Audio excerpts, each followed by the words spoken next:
Lahat ko kami na nanghinayang kasi during that time, nasa 25 million na yung Jollibee.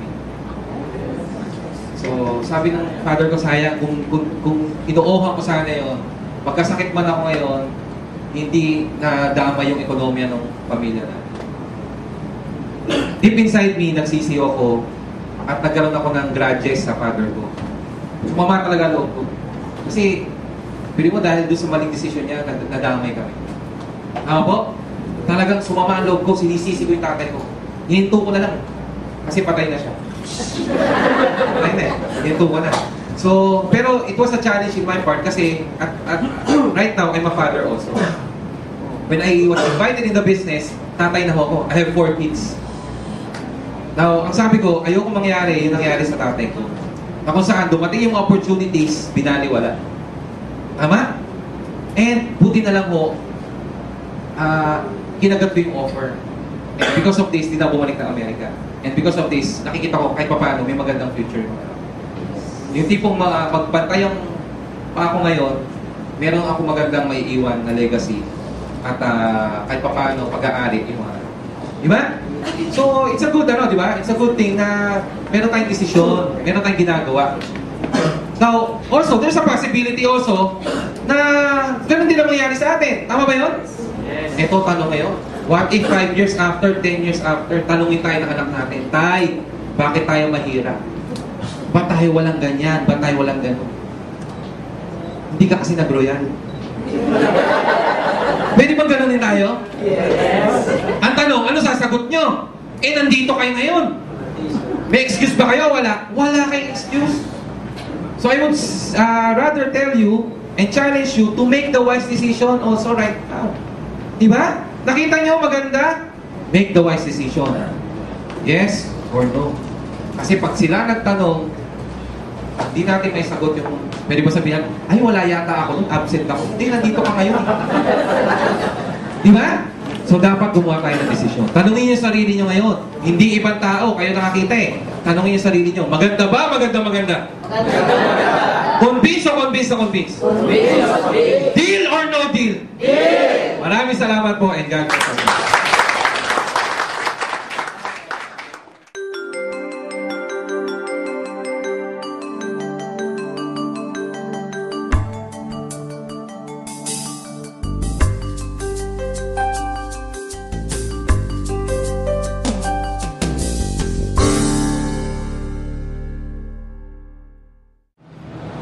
Nakakatuwa sa Royal, meron ka lang palang maliit na puhunan, pwede mong tuparin or kaya mong tuparin ang pangarap mo.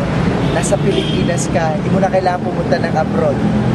No, magtulungan po tayo, andito kami, handa kami tumulong para sa maraming Pilipino.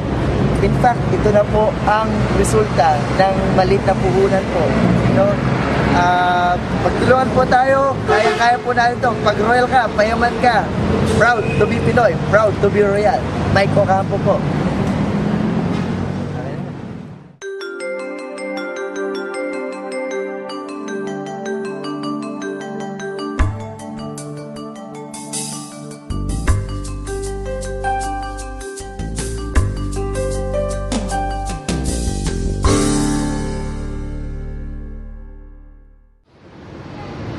Ayan, kumusta? Ako si Doc Luz Mercado. Ako isang proud na distributor ng Royal Business Club. Imbitahan ko kayo na sumama sa amin. Sabi nila sa Pilipinas na walang pera. Mali, dito sa Pilipinas, as long as sa Royal ka, panalo ka. Sabi nila, hindi ka raw pwede mag-business dito sa Pilipinas. Naniniwala ako isang simpleng Pinoy, pwede magkaroon ng negosyo sa Pilipinas dahil sa Royal. Welcome to Royal Business Club.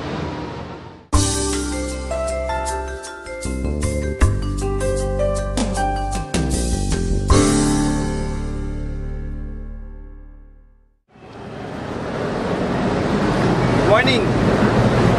Pangalan ko po Arnel Salazar.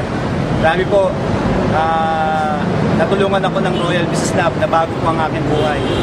Dito po sa Royal Business Lab, isang katulad ko po, high school graduate, as a construction worker, pinati ang tiles before, na posible pa lang yumaman dito sa Pilipinas. Tulad ko po, naniwala po ako sa sarili ko, naniwala po ako sa company. Alam niyo po, nakakatuwa po sa isang katulad ko po. Ito nga po, nagkaroon po ako ng Honda CRT na dito po sa Pilipinas, na possible po na isang katulad ko po, high school graduate, na posible pala magkaroon ng sasakyan dito po sa Pilipinas. So I suggest po, dito po sa Royal, wala kang gagawin dito kundi tumulong. Habang tumutulong ka, and yet pwede ka pang yumaman. Kaya I suggest po, simulan natin ang Royal Business Lab. Dito po, yayaman tayo. Ito po si Arnel, proud to be Royal. Good morning.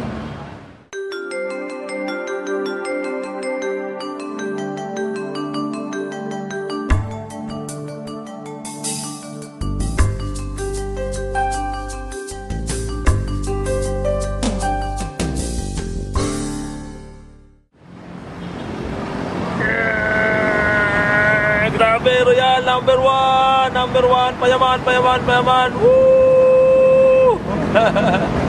Eto na yun.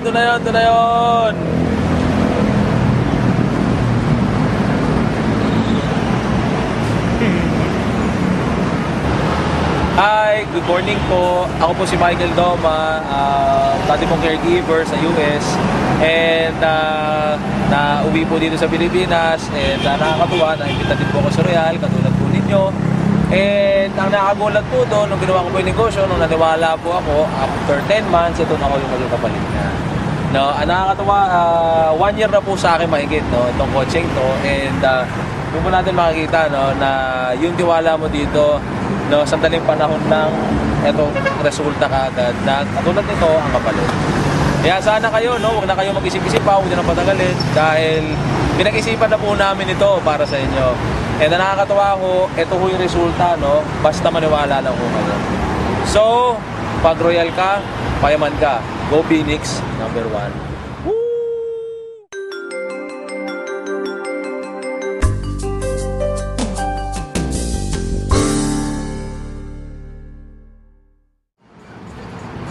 Good morning, this is Elmer S. Magundayao, former licensed nurse sa California, USA.